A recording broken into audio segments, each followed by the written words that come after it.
Hello everyone, कैसे हो।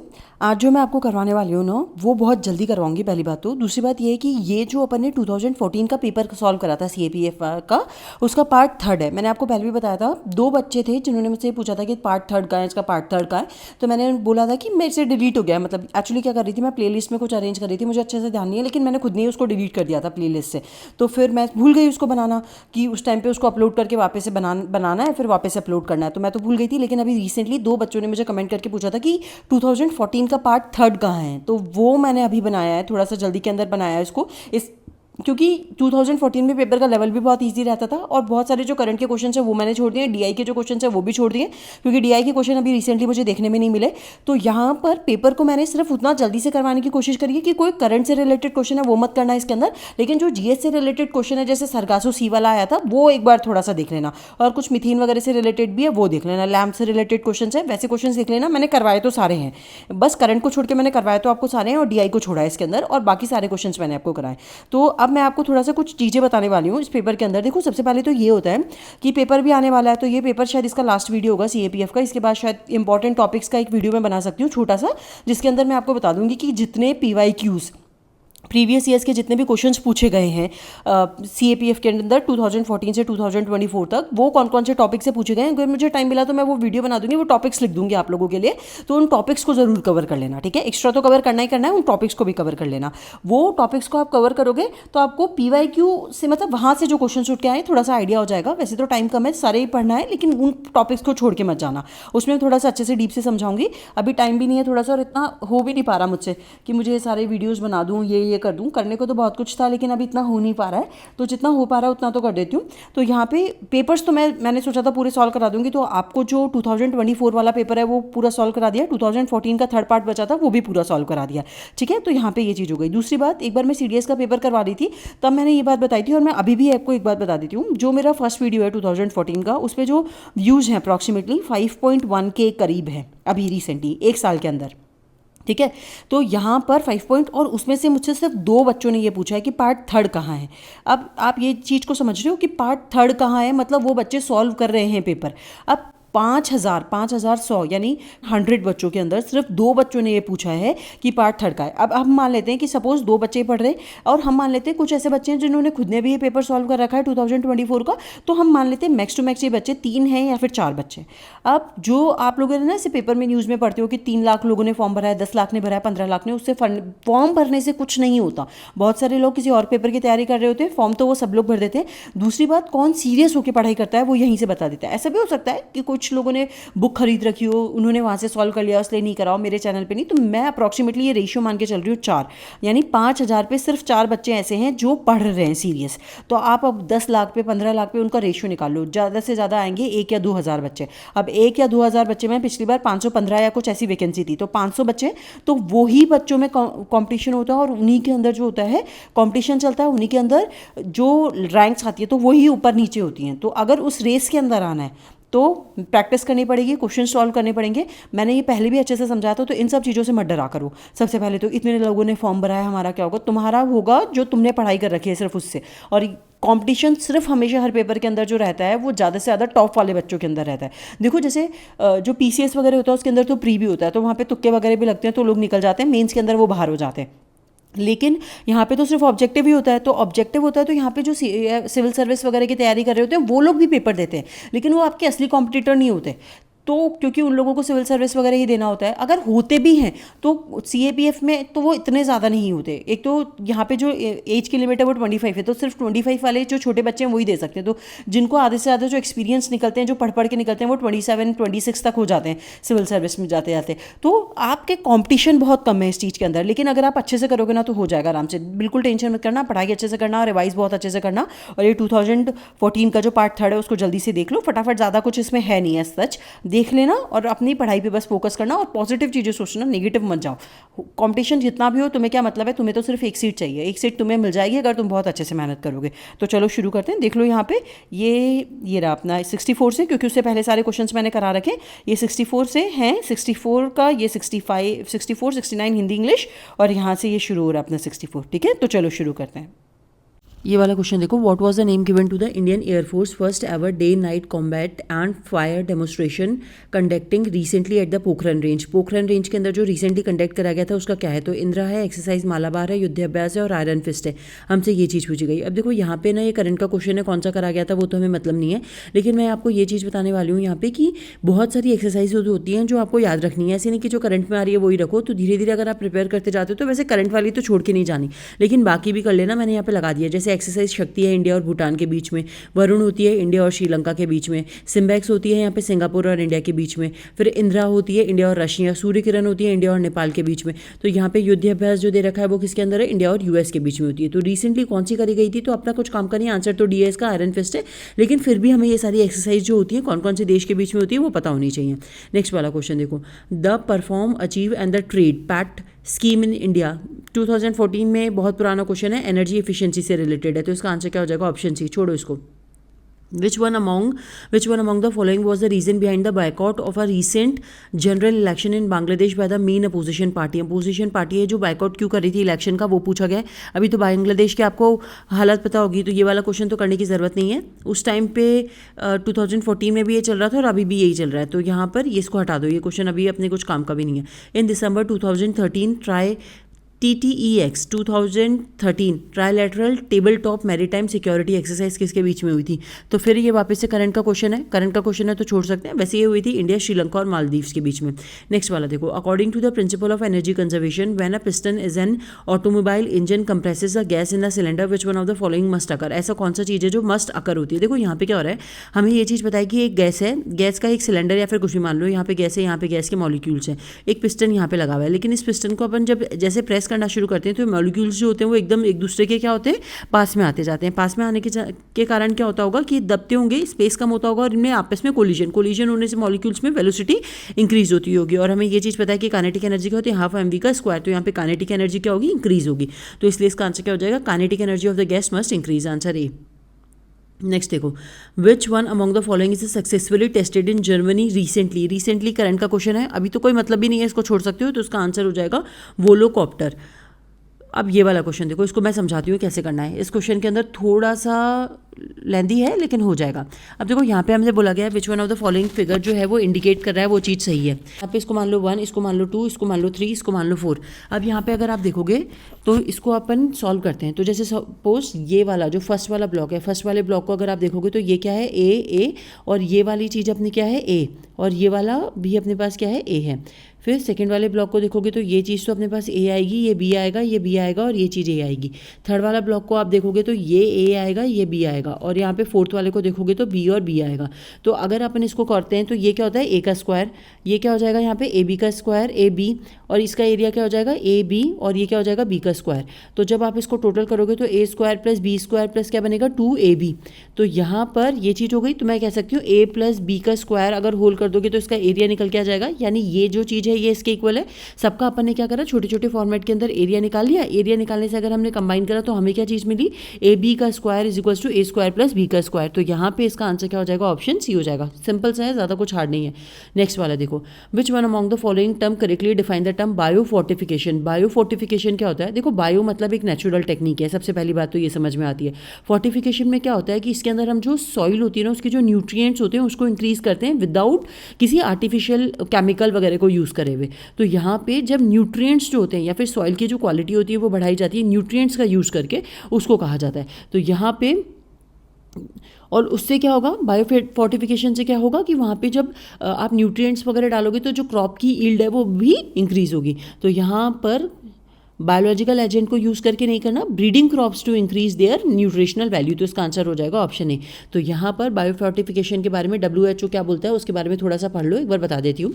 Biofortification is a process by which the nutrient density of the food crop is increased through conventional plant breeding and to improved agronomic practice and or modern biotechnology without sacrificing any characteristics that is preferred by the consumers और most importantly to the farmers। तो समझ में आ गया किसको आपको use करना है, plant की ब्रीडिंग्स को, मतलब ऑर्गेनिक वेस्ट को यूज़ करके प्लांट में जो सॉइल होती है उसके अंदर न्यूट्रिएंट्स को बढ़ाना है, तो उसको अपन कहते हैं बायोफोर्टिफिकेशन।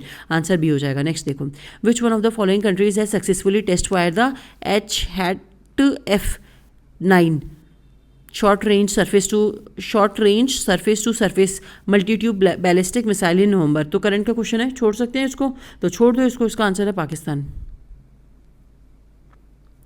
नेक्स्ट देखो, if 3 times of the first of the 3 consecutive odd numbers is 3 more than the twice the third, what is the third integer? Third integer हमसे पूछा गया, तो यहाँ पे 3 कंजिक्यूटिव ऑड नंबर अपन ने ले लिए, x प्लस 2 x प्लस 4।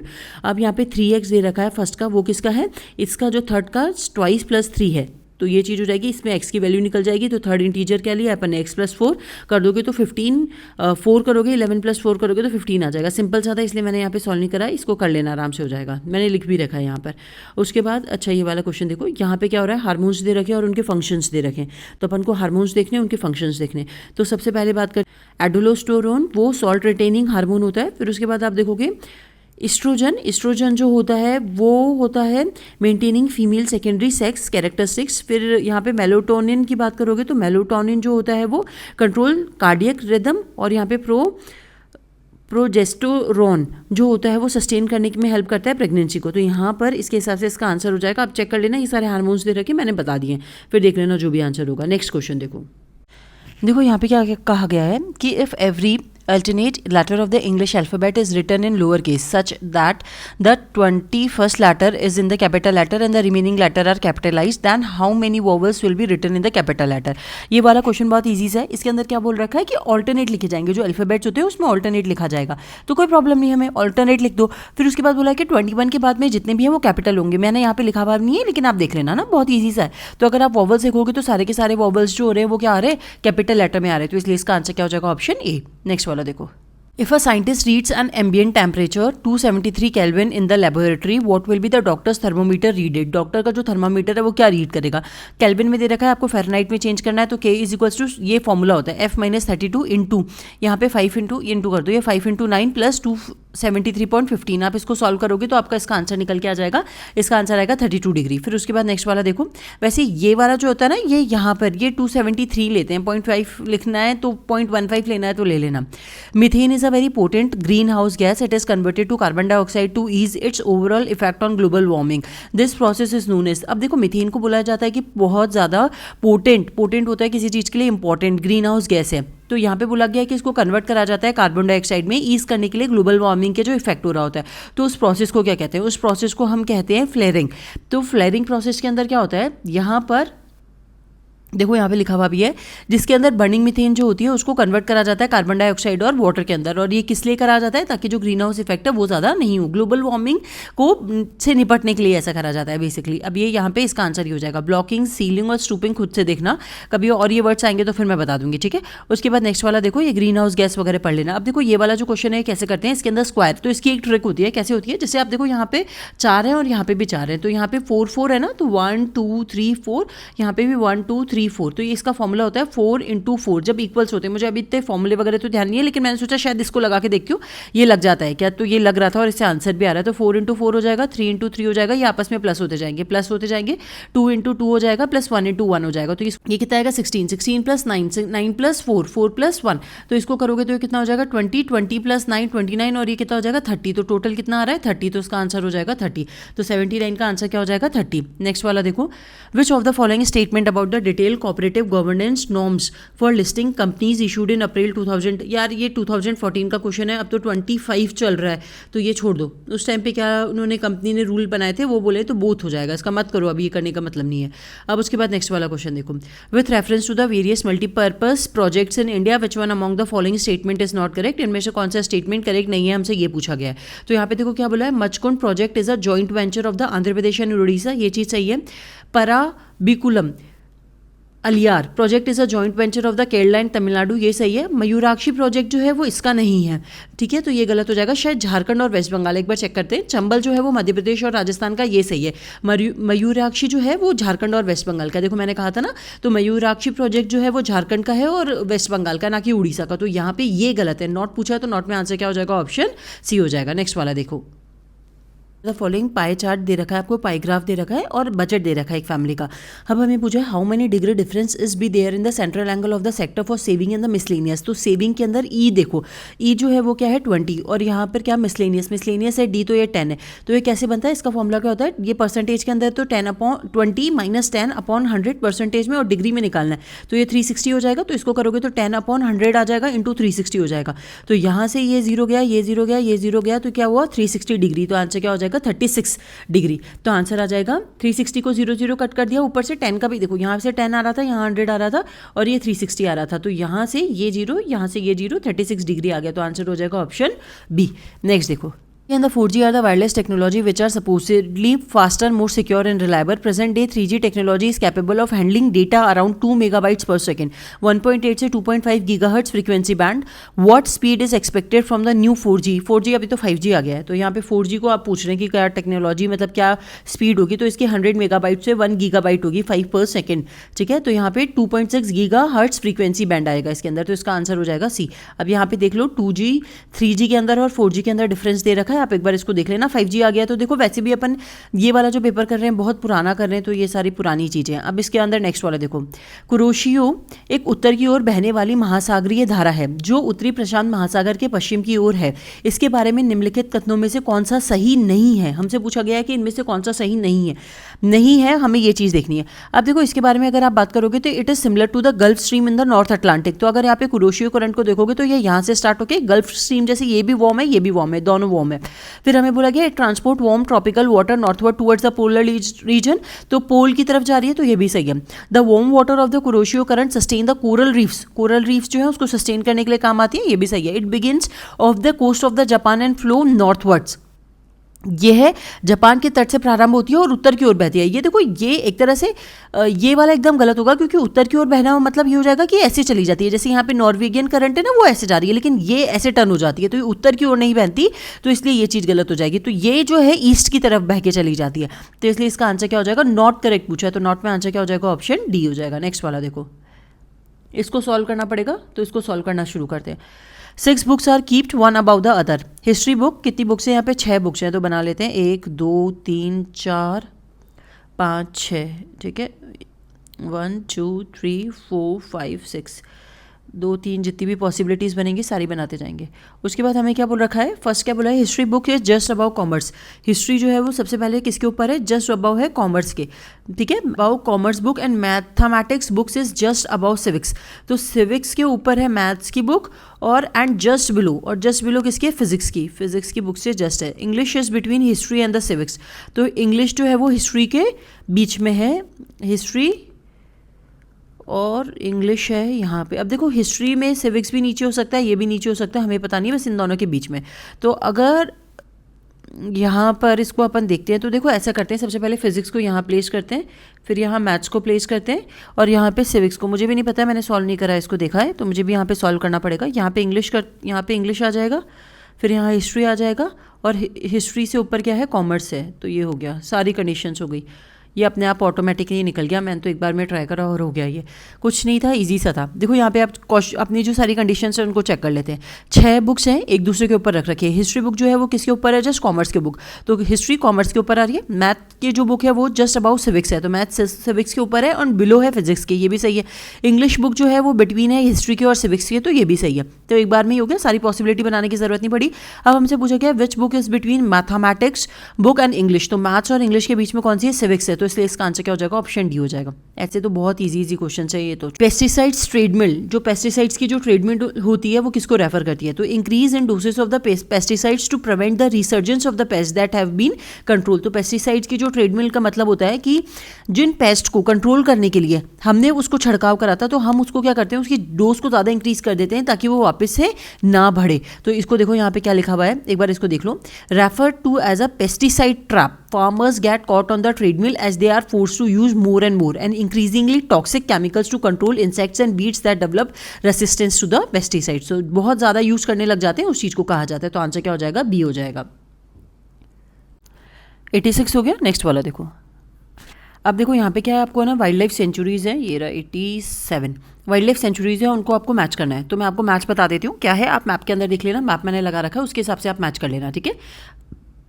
अब देखो यहाँ पर क्या है, ए दे रखा है, यहाँ पे ए दे रखी है आपको महानंदा। महानंदा जो है वो वेस्ट बंगाल के अंदर है, लखीरी वैली जो है वो उड़ीसा के अंदर है, पंचमढ़ी जो है वो मध्य प्रदेश के अंदर है, और चंद्रप्रभा जो है वो उत्तर प्रदेश के अंदर है। तो यहाँ पे इसका 87 का जो आंसर हो जाएगा उसके हिसाब से आप मैच कर लेना जो भी आंसर होगा, लेकिन मैंने आपको इसका सारा ये बता दिया है, ठीक है। अब उसके बाद नेक्स्ट वाला देखो, यहाँ पे देखो ये वाइल्ड लाइफ सेंचुरीज दे रखी है, पंचमढ़ी वगैरह इसके अंदर देखना आपको मिल जाएगी। ये देखो यहाँ पे ये महानंदा ये रही,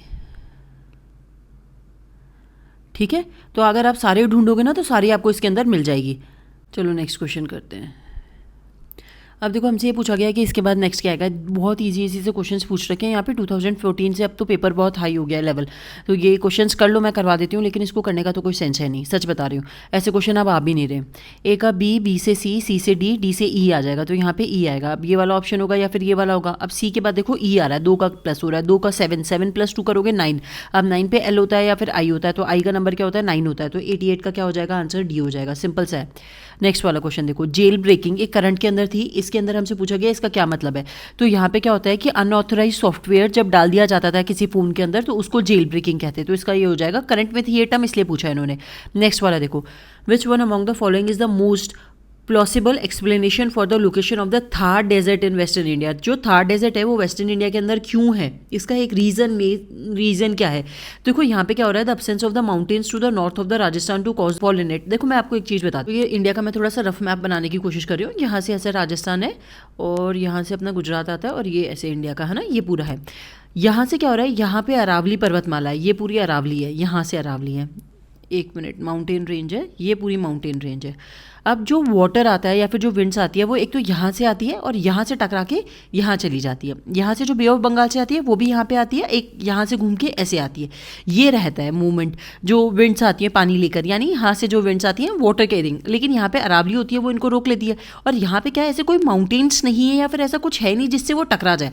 तो क्योंकि यहाँ अरावलीज है, यहाँ पे अरावली, तो अरावली से क्या होता है कि ये जो विंड्स आती है वो यहाँ टकरा के इधर बरस जाती है, इधर पीछे नहीं जा पाती। तो ये इसका मेन रीजन है। तो the absence of the mountains to the north of the Rajasthan to cause orographic, oro मतलब होता है माउंटेन, तो ओरोग्राफिक रेनफॉल इन इट।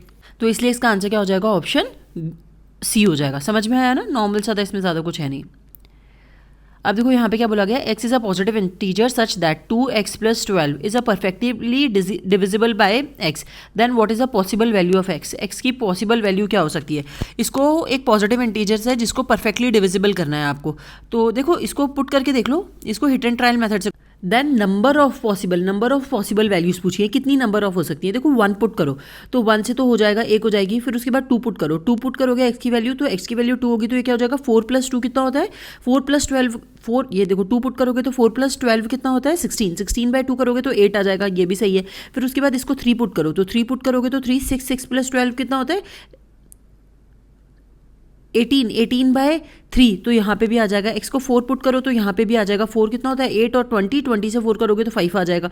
फिर इसको 5 पुट करो, 5 पुट करोगे तो कितना हो जाएगा 10, 22, 22/5, तो यहाँ पे नहीं आएगी। फिर उसके बाद यहाँ पे x की वैल्यू एक अपन ने 1 भी लिया है ना। फिर उसके बाद x की वैल्यू 6 पुट करो तो 12, 12 करोगे 12, 12, 24, तो ये 6 से हो जाएगा, तो 6 4 × 24। फिर उसके बाद 7 नहीं होगा, 8 से करो, तो x की वैल्यू अगर आप 8 पुट करते हो तो 8 हो जाएगा, 16, 16 + 12 हो जाएगा यहाँ पे 28, 28 को 8 से करोगे तो नहीं जाएगा। फिर उसके बाद यहाँ से इसको डायरेक्टली करो 12, x की वैल्यू 12 पुट करो, तो 12 को पुट करोगे तो ये 12 से भी चला जाएगा, जो भी आएगा। इसको 12 से करोगे तो ये हो जाएगा 24 + 12/x, तो यहाँ पे इसको कर दोगे तो आप यहाँ पे आ जाएगा ये 3, ठीक है। यहाँ पे एक वैल्यू आ जाएगी। तो आप देख लो इसकी टोटल वैल्यूज आप काउंट करो कितनी कितनी है, 1, 2, 3, 4, ये 5 नहीं है, 5 और 6, टोटल 6 वैल्यूज है, तो 6 आ जाएगी, तो इसका आंसर हो जाएगा 6। ईजी है। नेक्स्ट देखो, क्लिक जैकिंग क्या है कि क्लिक जैकिंग में हमसे पूछा गया है कि ये क्या चीज़ है। तो यहाँ पे होता है मेलिशियस टेक्निक होती है जिसके अंदर आप जो वेब यूज़र होता है उसकी जो कॉन्फिडेंशियल इन्फॉर्मेशन होती है ना उसको पता लगाने की जो ट्रिक कही जाती है, ये करंट में रहा था इसलिए इन्होंने पूछा है। देख लो यहाँ पे, user interface redresses attack is an malicious technique of tracking of the user into clicking on the something different from what the user perceives, the potentially revealing confidential information or allowing others to take control of the computer while clicking or seemingly innocuous object including web page। Computer में click करने के बाद किसी की सारी information, private information निकालना, उसको कहा जाता है, ठीक है। उसके बाद नेक्स्ट वाला देखो, जल्दी से इसको कंप्लीट करते हैं, ज़्यादा क्वेश्चंस नहीं है, इजी क्वेश्चंस हैं और जल्दी कर लेते हैं इसको। The innermost region of the hurricane is known as the hurricane eye. Hurricane का आई कहा जाता है, वहाँ पे क्या चीज़ होती है? तो जब भी हरिकेन आता है ना, ऐसे ऐसे गोल वाला जो घूमता है, उसके अंदर हमसे पूछा गया है कि उसके अंदर जो होता है, इनर मोस्ट पार्ट होता है, उसके अंदर क्या होता है? तो वहाँ पे टेम्परेचर जो होता है हाईएस्ट होता है और जो प्रेशर होता है वो लोएस्ट होता है। जब हरिकेन आप पढ़ोगे ना एनसीईआरटी में, उसमें आपको ये चीज़ मिल जाएगी। नेक्स्ट वाला क्वेश्चन देखो, नेक्स्ट वाले क्वेश्चन के अंदर, ये हिंदी के अंदर है, यहाँ पे देखो, the weight of the object is felt due to the gravity of the earth. When an object goes inside the earth or above the earth, weight decreases. It will weigh minimum when the object is placed at. object को जब उसका जो weight होता है वो सबसे ज़्यादा कब होगा, कब फील होगा? तो सेंटर पर होगा। Is an orbiting satellite. देखो सेंटर पे क्यों होगा? क्योंकि देखो जब अर्थ का जो ग्रेविटेशनल पुल होता है ये यहाँ पे सेंटर से लगता है। अगर कोई भी अर्थ के सेंटर में चला जाएगा तो उसमें ग्रेविटी नहीं लगेगी, क्योंकि सेंटर से ही ग्रेविटी पुल हो रही है। इधर इधर इधर ये सारा जो फोर्स हो रहा है ये इधर कहाँ आ रहा है? सेंटर की तरफ आ रहा है, तो ये यहाँ से लग रहा है। तो अगर आप सेंटर पे रहोगे तो वो फोर्स नहीं लगेगा। और सैटेलाइट जो होती है ना, उस पर भी नहीं लगता, क्योंकि उस पर क्या होता है? सेंट्रीपिटल फोर्स होता है और वो जो घूम रही होती है, सेंट्रीपिटल फोर्स होता है सैटेलाइट पे, और जो ग्रेविटेशनल पुल होता है वो दोनों इक्वल हो जाते हैं। तो वहाँ पे जो ग्रेविटेशनल जो फोर्स लग रहा होता है वो जीरो हो जाता है, क्योंकि वो कैंसिल हो जाता है अपोजिट फोर्स से। इसलिए यहाँ पे हो जाएगा इसका centre of the earth and in an orbiting satellite. Next वाला देखो, which among the following country of the Asia is landlock. Landlock कौन सी कंट्री है इसमें हमसे पूछा गया है, तो इसका आंसर हो जाएगा लाओस। ये देखो यहाँ पे लैंडलॉक है। वियतनाम को यहाँ पे समुद्र लग रहा है, कंबोडिया का यहाँ पे लग रहा है, थाईलैंड का यहाँ पे लग रहा है, म्यांमार का यहाँ पे लग रहा है, लेकिन लाओस जो है उसका समुद्र से नहीं लग रहा, वो लैंडलॉक है। और लैंडलॉक किसके बीच में? वियतनाम के, थाईलैंड के और कंबोडिया के। तो यहाँ पे इसका आंसर क्या हो जाएगा? लाओस हो जाएगा। नेक्स्ट देखो, हाल ही के दिनों में विशाल, ये देखो हाल ही के दिनों में ये what is this discovery, Nobel मिला था, प्राइज मिला हुआ है इसको साइंटिस्ट को प्रेडिक्ट करने के अंदर। ये करंट का क्वेश्चन है, छोड़ दो इसको, ठीक है। हिग्स बोसन और the God particle explaining why fundamental particles have मास, तो छोड़ दो इसको, करंट का क्वेश्चन है ये। फिर उसके बाद नेक्स्ट वाला अपन से क्वेश्चन क्या पूछा गया है?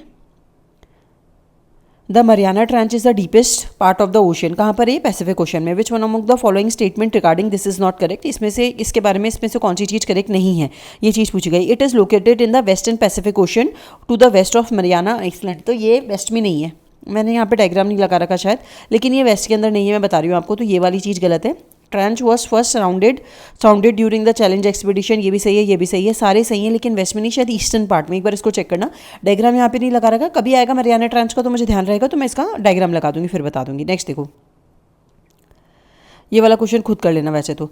There are 20 steps in a temple in the time A. Initially the 28 step come down 2 step. B initially 1 step goes 1 step up. If they start simultaneously and keeping their speed uniform, at what speed from the bottom they will meet. तो देखो यहाँ पे क्या हो रहा है कि ये दोनों चल रहे हैं, मतलब ये दोनों जो पर्सन्स हैं, वो एक जना जो A है वो 2 स्टेप्स नीचे उतर रहा है और B जो है वो चढ़ रहा है। तो फर्स्ट टाइम पे ये A यहाँ पर आया और B से 28 से यहाँ पर आया। फिर इसको 2 मान लो, इसको 3 मान लो, इसको 4 मान लो, इसको 5 मान लो, ठीक है, इसको 6 मान लो। अब 6 माना तो 1 2 3 4 5 और 6, फिर ये 7, फिर ये 7, फिर ये 8, तो ये 8, फिर ये 9, तो ये यहाँ पे आ गए। अब यहाँ को इसको डाउन से काउंट कर लो, तो डाउन से काउंट करोगे तो इसको क्या बनेगा? 1 2 3 4 5 6 7 8 9 10। तो यहाँ पर कौन सी पोजीशन पे वो आ जाएंगे? क्योंकि ए जो है वो 2 कदम नीचे आ रहा है, 2 स्टेप नीचे आ रहा है, और बी जो है वो 1 कदम आगे चल रहा है, तो इसलिए इसका आंसर क्या आ जाएगा? 10 आ जाएगा। तो यहाँ पे इसका आंसर हो जाएगा डी। सॉल्व करने का है, कुछ है नहीं इसके अंदर। अब यहाँ पे आपको मैच करना है लिस्ट 1 को लिस्ट 2 से। यहाँ पे आपको फंक्शंस दे रखे हैं किस किस का क्या है। तो जो रेड ब्लड सेल है उसका क्या होता है? Carrier of the dissolve substance. White blood cell जो होता है WBC होता है, वो फाइट इन्फेक्शन के लिए होता है, इम्यूनिटी के लिए होता है। फिर उसके बाद प्लेटलेट्स जो होती हैं वो हेल्प करती हैं ब्लड को क्लॉट होने में। प्लाज्मा जो होता है वो ट्रांसपोर्ट करता है ऑक्सीजन को। इसके हिसाब से मैच कर लेना जो भी ऑप्शन होगा। नेक्स्ट वाला देखो, the Sargasso Sea is the vast patch of the Atlantic Ocean characterized by the abundance of the floating brown seaweed called sargassum. This is form due to the deposit of the marine plants and refuse carried by the. देखो यहाँ पे ना Sargasso Sea के बारे में मैं एक बार question आया था तो मैं ऑलरेडी एक्सप्लेन कर चुकी हूँ. आगे के पेपर में आप देखोगे तो आपको शायद मिल जाएगा. तो यहाँ पे पूछा गया है कि यहाँ पे ये फॉर्म क्यों होती हैं. तो यहाँ पे नॉर्थ अटलांटिक करंट है, कैनरी करंट है और नॉर्थ अटलांटिक इक्वेटोरियल करंट भी है. तो उसके बारे में आप थोड़ा सा पढ़ना. और ये मैंने एक बार बताया है इसलिए मैं यहाँ पे एक्सप्लेन नहीं कर रही. इसका आंसर हो जाएगा ऑप्शन डी. बता रखा है, ये सेम क्वेश्चन शायद आया है. नेक्स्ट वाला देखो, The class start at 11 a.m. and last 2.27 p.m. 4 periods of the equal duration are held during this interval. After every period a rest of the 5 minutes is given to the student. The exact duration of the each period is. अब देखो यहाँ से अगर 2 से आप देखोगे तो 1 घंटे में देखो 11 से 12 बजे, 12 से अपने पास 1 बजा, 1 से 2 बजे और फिर 27 मिनट। तो यहाँ पे देखोगे तो ये 60 मिनट हो गए, यहाँ पे भी 60 मिनट हो गए, यहाँ पे भी 60 मिनट हो गए। तो 60 कितने हो गए 180, 180 प्लस कितना कर दोगे 27, तो 27 हो जाएगा। तो इसको आप करोगे तो यहाँ पर देखो 27 7 और ये कितना हो जाएगा 10 का 1 और ये 2। अब यहाँ पे हमसे क्या बोला गया है कि 5 मिनट का गैप मिला है हर किसी को, तो 5 मिनट का गैप हो रहा है। तो यहाँ पे देखो जैसे फर्स्ट पीरियड हुआ तो यहाँ पे 12, तो यहाँ पे 5 मिनट्स का गैप मिला, यहाँ पे 5 मिनट्स का गैप मिला और फिर यहाँ पे मिला, फिर उसके बाद तो 4th पीरियड के बाद छुट्टी हो गई। तो अगर आप इसको सॉल्व करोगे तो 48 को अगर आप 4 से करोगे प्लस आप यहाँ पे 15 करोगे तो आपका आंसर निकल के आ जाएगा 16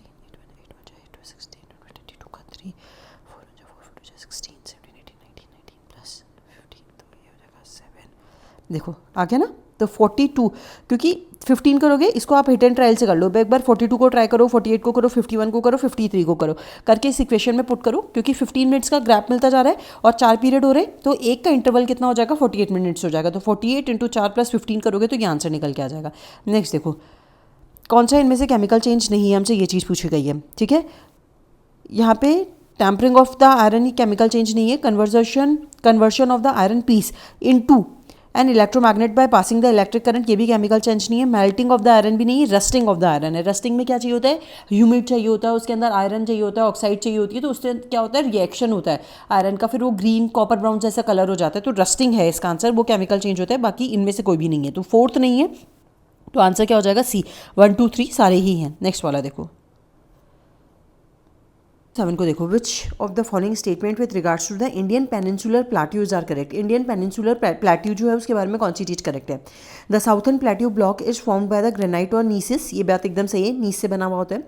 the Deccan lava plateau is elevated tableland consisting of horizontally arrange lava. तो ये देखो जैसे ये इंडिया है ना, इंडिया का मैप मैं बनाती हूँ एक बार, थोड़ा सा रफ बना रही हूँ है ना, ऐसा नहीं होता, एकदम रफ बना रही हूँ। तो ये डेक्कन प्लेट्यू यहाँ पे आता है गुजरात के नीचे, ये कर्नाटक वाला एरिया है, तो यहाँ पे ये लावा से बना हुआ है, तो ये बात सही है। The Malwa plateau dominate the Vindhyan scrap forming the eastern flank of the plateau, ये एकदम गलत है। ईस्टर्न मतलब यहाँ, लेकिन मालवा जो है वो यहाँ पे और विंध्यन यहाँ पर है। विंध्याचल से आपको पता है ना कौन सी निकलती है, नर्मदा और ताप्ती रिवर निकलती है, तो मालवा यहाँ पे, ना कि ईस्टर्न ही बनाता है वेस्टर्न बनाता है, तो ये गलत है। The ट्रॉ of the Narmada and the Tapti interpose between the Vindhya, ये सतपुरा रेंज और विंध्या के अंदर जो कौन सी नदियाँ निकलती है नर्मदा और ताप्ती, ये सही है। थर्ड वाला रॉन्ग है, थर्ड रॉन्ग है तो ये ऑप्शन गया और सारे ही सही है, तो आंसर हो जाएगा बी 1 2 एंड 4th। नेक्स्ट वाला देखो, all letters of which of the following series of the English alphabet appear same when looked in a mirror. देखो यहाँ पे जो सी होता है वो नहीं दिखता तो ये हटा दो इसको, एम और एन भी सेम नहीं दिखता तो इसको हटा दो, ये सारे दिखते हैं, एस और टी, एस भी नहीं दिखता तो ये भी हटा दो, तो इसका आंसर क्या हो जाएगा सी हो जाएगा। टी देखो एन जो होता है ना, अगर इसको करने का तरीका बताऊँ, ये देखो कभी समझाऊंगी, इसका वीडियो बना के बता दूंगी कैसे पेपर को करते हैं, ये जो मिरर इमेजेस आती है ना ये कैसे करते हैं, बहुत ईजी सा क्वेश्चन होता है, इसमें कुछ भी नहीं होता, तो देख लेना इसको आराम से। Arrange the following in decreasing order of the air pollution caused by burning a kilogram of each. तो सबसे ज़्यादा कौन जो पेट्रोल मतलब पॉल्यूशन कौन सबसे ज़्यादा फैलाता है, तो डीजल फैलाता है सबसे ज़्यादा, फिर पेट्रोल, फिर सीएनजी। तो सब दिल्ली वगैरह के अंदर तो ऑटोज़ भी सीएनजी वगैरह में चलते हैं, तो यहाँ पर सबसे ज़्यादा डीजल करता है, फिर पेट्रोल करता है, फिर सीएनजी, तो बी हो जाएगा इसका आंसर। ईजी सा है ये, तो कुछ भी नहीं है। 3 important rivers of the Indian subcontinent have their source near the Mansarovar lake in the great Himalayas, which among the following are the rivers. कौन सी रिवर्स है हमसे ये पूछा गया, तो ब्रह्मपुत्र, इंडस और सतलुज, ये तीनों की तीनों कहाँ से निकलती है, मानसरोवर से निकलती है। ब्रह्मपुत्र इधर निकल जाती है, इंडस यहाँ पे निकल जाती है और सतलुज भी यहाँ पे निकल जाती है। फिर उसके बाद नेक्स्ट देखो, which of the following ions present in the low concentration in the drinking water is essential for normal growth of tree but harmful to the teeth at the high concentration. तो ये NCERT के अंदर दे रखा है fluoride, जरूरी होता है थोड़ा सा, लेकिन ज़्यादा हो जाता है तो वो हार्मफुल होता है टीथ के लिए। फिर देखो, which of the following are the duties and the functions of the Indian Coast Guard. Indian Coast Guard की कौन सी ड्यूटीज़ है और कौन कौन से फंक्शंस है। तो यहाँ पे क्या बोला है, prevention and protection of the marine environment, obvious सी बात है। Safety and protection of the artificial island, ये भी सही है। Assistance in anti smuggling operation, ये भी सही है, सारे ही पॉजिटिव हैं, तो ये सारा हो जाएगा, इसका आंसर हो जाएगा डी 1 2 एंड 3। अब यहाँ पे आपको क्या बोला गया है, एक्सप्लेनेशन है और टर्म कौन कौन सी यूज़ करी गई है, ठीक है। अब इसको मैच करना शुरू करते हैं। सबसे पहले देखो यहाँ पर अगर अपन बात करेंगे तो सबसे पहले colour of an opaque, colour का रिफ्लेक्शन। फिर उसके बाद अगर बात करेंगे यहाँ पे colour observe through a coloured glass, transmission. Bending of the image of a rod, partially refraction, तो ये तो बताया सबको। Shining observed when one step on an earthworm fluorescence. Earthworm तो यहाँ पे केचुए पर पैर पड़ने पर वो चमक जो होती है वो उसको फ्लोरोसेंस कहते हैं। तो ये सारी मैंने मैच कर दिए, देख लेना कौन सा आंसर होगा। Which of the following island are made of the small coral atoll and the reefs in the Arabian Sea. Arabian Sea के अंदर कौन है? लक्षद्वीप है। तो नॉर्मल है, बे ऑफ बंगाल में अंडमान है, लेकिन यहाँ पे कौन है? लक्षद्वीप है अरेबियन सी के अंदर। तो इसका आंसर 4 हो जाएगा। नेक्स्ट वाला देखो, रूट्स हैं, विलेज को जा रही हैं। ABCD नाम की रूट्स दे रखी हैं अपन को, ठीक है। अब हमसे क्या बोला गया है कि देखो अपन पहले मार्क कर लेते हैं ABCDEF। अब हमसे बोला गया है कि जब भी स्ट्रोम आता है, आंधी आती है, तूफान आता है, तो बी को ब्लॉक हो जाता है। जब फ्लड आता है तो ए ब्लॉक हो जाता है, डी ब्लॉक हो जाता है, ई ब्लॉक हो जाता है। डी ब्लॉक होती है तो सी भी ब्लॉक हो जाता है। तो बचा कौन सा? सिर्फ एफ बच गया। तो एफ बच गया, तो इसलिए इसका आंसर क्या हो जाएगा? जब दोनों फ्लड और स्टॉर्म आएगा, तूफान आएगा और बाढ़ आएगी, तो कौन सा बचेगा? एफ। तो आंसर हो जाएगा सी। बहुत ईजी सा क्वेश्चन है। विच of the following lamp contains a poisonous gas therefore should be dispose safely. जो CFL होता है ना, उसके अंदर नाइट्रोजन होती है, सॉरी मर्क्यूरी होती है, फॉस्फोरस होती है और थोड़ी सी हार्मफुल सब्सटेंस भी होते हैं। तो इसलिए उनको जो होता है बोला जाता है कि आप उसको थोड़ा सा अच्छे से डिस्पोज करो। तो इसलिए इसका आंसर क्या हो जाएगा? ए हो जाएगा। नेक्स्ट देखो, which of the following statement which is are correct with regards to Jaipur, which is situated in the Rajpura Tehsil of Ratnagiri in Maharashtra district in Maharashtra. It is one of the most important port की बात सही है। Medieval के अंदर और ancient के अंदर एक पोर्ट हुआ करता था। यहाँ पे फ्रांस के कोलैबोरेशन के साथ न्यूक्लियर पावर्ड प्लांट भी लगाया जा रहा है। न्यूज़ के अंदर था इसलिए पूछा इन्होंने, बोथ हो जाएगा 1 और 2। पढ़ना है तो यहाँ पे पढ़ लेना, मैंने लगा दिया है। नेक्स्ट देखो, ये वाला क्वेश्चन आप करोगे, एवरेज का क्वेश्चन है, कुछ भी नहीं है। A+B+CD है ना। इनकी आपको एवरेज एज बोल रखी है 4 = 34। फिर यहाँ पे A-B दे रखा है 3, B+C दे रखा है और C+D दे रखा है। तो B-C पूछा है। मैं आंसर डायरेक्टली बता देती हूँ, आंसर क्या आएगा इसका, लेकिन इसको करोगे खुद, क्योंकि ये जो क्वेश्चन है बहुत ईजी है, अब ये करवाने लायक नहीं है। तो इसका आंसर डी आ जाएगा 22। नेक्स्ट वाला देखो, अपन ने 118 करा है ना, 22। विच ऑफ द फॉलोइंग स्टेटमेंट अब इज करेक्ट। राष्ट्रीय फिल्म पुरस्कार के बारे में बात करेगी 61, तो छोड़ दो, ये अपना करंट का क्वेश्चन है, इसका मतलब नहीं है, तो इसका आंसर छोड़ो, इसको 1 है इसका answer. Which Mediterranean forms the boundary line between the Indian ocean and the Pacific ocean. कौन कौन सी बनाती है? देखो यहाँ पे मैंने इसकी ओशन की लिख रखी है। तो इंडियन ओशन है ना, तो यहाँ पे ये न्यूजीलैंड और ये यहाँ पे आता है, तो ये तस्मानिया सी जो होता है ना वो बनाती है, ये ध्यान रखना थोड़ा सा। तो यहाँ पे the Mediterranean of the cap of Tasmania, Tasmania जो ऑस्ट्रेलिया है ना उसके नीचे आता है, ये इंडियन ओशन का पार्ट है। ये जो अगर देखो, मैं इसमें आपको एक बार रब करती हूँ, मैं आपको दिखा देती हूँ ये पूरा मैप। इसको देखो थोड़ा सा बड़ा करके, मैंने इसीलिए लगाया भी है इसको यहाँ पर देखने के लिए। अब देखो ये जो है ना, ये नॉर्थ पैसिफिक है, ओशन की बाउंड्री है, ये इंडियन ओशन की बाउंड्री है, ये पूरी इंडियन ओशन के अंदर आता है, ठीक है। ये साउथ अटलांटिक ओशन के अंदर आता है, फिर साउथ पैसिफिक ओशन के अंदर आता है, ये नॉर्थ पैसिफिक ओशन आता है, ये नॉर्थ अटलांटिक ओशन आ जाता है, ये आर्कटिक आ जाता है, ये साउथर्न ओशन आ जाता है। तो इसके अंदर इंडियन ओशन, यहाँ पे तस्मानिया आता है, तो यहाँ पे इसकी आ जाएगी। तो वेलिंगटन नहीं आएगा, पर्थ नहीं आएगा, कैपटाउन नहीं आएगा, तस्मानिया आएगा। तो इसका आंसर क्या हो जाएगा? ए। अब देखो ईस्ट वेस्ट नॉर्थ साउथ में क्या क्या है यहाँ पे लगा रखा है, आप एक बार थोड़ा सा इसको देख लेना। नेक्स्ट देखो, distance x is covered by the 2 different trains with velocity. 2 train है जिनको x है, एक की वेलोसिटी है v = डिस्टेंस क्या होता है? डिस्टेंस का फॉर्मूला x डिस्टेंस दे रखा है, डिस्टेंस होता है वेलोसिटी अपॉन टाइम, नहीं मतलब वेलोसिटी होता है डिस्टेंस अपॉन टाइम। तो यहाँ पे वेलोसिटी दे रखी है, टाइम दे रखा है, एक का y और एक का v दे रखा है kv, और दूसरे का क्या डिस्टेंस तो सेम है और y+3 दे रखा है। अब y की वैल्यू अपन को दे रखी है 13 से लेस होनी चाहिए, तो k की क्या वैल्यू होगी? अब इन दोनों को इक्वेशंस को एक दूसरे के पुट कर दो, तो ये हो जाएगा vy x की जगह पुट कर दो, ठीक है। और दूसरे में kv और y+3 इसको करो, तो v से v कैंसिल हो गया, y आ गया, यहाँ पे k आ गया और यहाँ पे y-3 आ गया। तो यहाँ पर इसको y/y/3 कर दो, ऐसे कर लो, तो ये k हो जाएगा। या फिर नहीं करना चाहते हो इसको, तो k को तो यहीं रखो और k को 1/k नीचे ले आओ, और यहाँ पे y + 3/y कर दो, तो ये 1/k क्या हो जाएगा? 1 + 1/3y। अब इसकी वैल्यू पुट करो, हमें किसकी वैल्यू बोली गई है? k की वैल्यू किससे स्मॉलर, y की 13 से स्मॉलर नहीं होनी चाहिए, ये चीज़ पूछिए ना। तो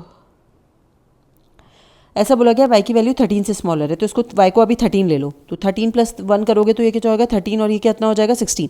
तो 1/k हो जाएगा, y की वैल्यू 13 ले रहे हैं, तो 16/13, तो k की वैल्यू क्या हो जाएगी? 13/16। 13/16 आ रही है क्या? ये रहा आंसर, डी हो जाएगा, ठीक है। लेस बोली है तो k की वैल्यू किससे लेस होगी, तो क्योंकि अगर y की वैल्यू 13 से लेस है तो k की जो वैल्यू आ रही है 13 पे रखोगे तो उससे लेस आएगी, तो 13/16 से हमेशा लेस आएगी। ईजी सा है क्वेश्चन, कुछ ज़्यादा नहीं है। एनिमल सेल जो होता है वो किससे बना हुआ होता है, वो सेल होता है वो किससे बना हुआ होता है, तो वो लिपिड की बाइलेयर से बना हुआ होता है। तो यहाँ पे देखो, the lipid bilayer is a biological membrane consisting of the 2 lipid molecules, तो उससे एनिमल सेल बना हुआ होता है, तो इसलिए आंसर सी हो जाएगा। नेक्स्ट देखो, बीस मदर इज, बी की जो मदर है, बी की जो मदर है, मदर लिख रही हूँ अभी मैं, साइन से भी यूज़ करते हैं लेकिन मैं ऐसे ही लिख रही हूँ। बीस मदर इज एज मदर, ए की जो मदर है उनकी डॉटर है, ए की जो मदर है उसकी ए डॉटर है। तो अब पूछा है कि ए कैसे रिलेटेड है बी से, तो ऑब्वियस सी बात है ए कैसे रिलेटेड होगा बी से, मैटरनल अंकल, क्योंकि इसकी मदर का भाई है ये, तो मदर का भाई उसका क्या हो जाएगा, मैटरनल अंकल। तो यहाँ पर इस ऑप्शन का आंसर क्या हो जाएगा, बी। नेक्स्ट देखो, consider the following statement describing the function of the plant. Photosynthesis is a process to convert the light energy from the sun into a chemical energy, that is carbohydrates are synthesized from carbon dioxide and water using sunlight. ये बात एकदम सही है। Photosynthesis process के अंदर हम sunlight से खाना बना के वो अपना जो होता है एनर्जी वगैरह जिसके अंदर भी कन्वर्ट करना होता है कर लेते हैं। फर्मेंटेशन और the zymology is a metabolic process that converts carbohydrates to alcohol and carbon dioxide. तो ये वाली बात भी सही है, दोनों ही सही हैं, तो आंसर हो जाएगा ये। अब देख लो यहाँ पर, it is an anaerobic metabolic process in which the glucose is partially oxidize to form acid and alcohol. The pyruvic acid formed by the partial oxidation of the glucose is converted to ethanol and carbon dioxide। तो समझ में आ गया, इसके अंदर ये process होती है। तो यहाँ पे फर्स्ट भी सही है, सेकंड भी सही है, आंसर हो जाएगा बोथ आर करेक्ट। अब नेक्स्ट वाला क्वेश्चन देखो, ये क्वेश्चन भी बहुत ईजी है, इसमें कुछ भी नहीं है। गोल्ड का नंबर अगर आप देखोगे तो 7 होता है, 15 होता है, एल का नंबर 12 होता है और डी का नंबर 4 होता है। ई का नंबर कितना होता है, 5 होता है, और फिर यहाँ पे एम का नंबर जो होता है वो 13 होता है, जे का नंबर 10 होता है और बी का नंबर 2 होता है। तो यहाँ पर +2 होता जा रहा है, 5 से +2 +2 +2 +2। तो यहाँ पे एम का नंबर होता है 14, एन का नंबर 14 होता है, एम का होता है 13, पी का 16, आर का 18। तो इसको अगर आप +2 करोगे तो ये 16 हो जाएगा, 16 और ये 15 हो जाएगा, ये 18 हो जाएगा और ये 20 हो जाएगा। तो 16 पे हमारे पास आता है पी, ओ, आर पे ये आ जाएगा टी, तो पोर्ट इसका आंसर हो जाएगा। तो यहीं पर ये सारे अपने पेपर के सारे क्वेश्चन खत्म हो गए। ये समझ में आ गया ना, +2 हो रहा है, सिंपल +2 हो गया तो आंसर पोर्ट आ गया, यानी ऑप्शन डी हो गया। तो यहाँ पे मैंने ये थोड़ा जल्दी ज़रूर करवाया है क्योंकि अभी इतने ईजी क्वेश्चन आते नहीं है, बट मुझे कंप्लीट कराना था इसलिए करवा दिया। यहीं पे इस वीडियो को खत्म करते हैं, उसके बाद नेक्स्ट वीडियो में मिलूंगी मैं आपसे। तब तक के लिए thank you and have a nice day. पढ़ाई कर लो अच्छे से, पेपर आ रहा है, ज़्यादा लोड मत लो, आराम से पढ़ाई करो, पढ़ाई आराम से करो लेकिन थोड़ी अच्छी पढ़ाई करो।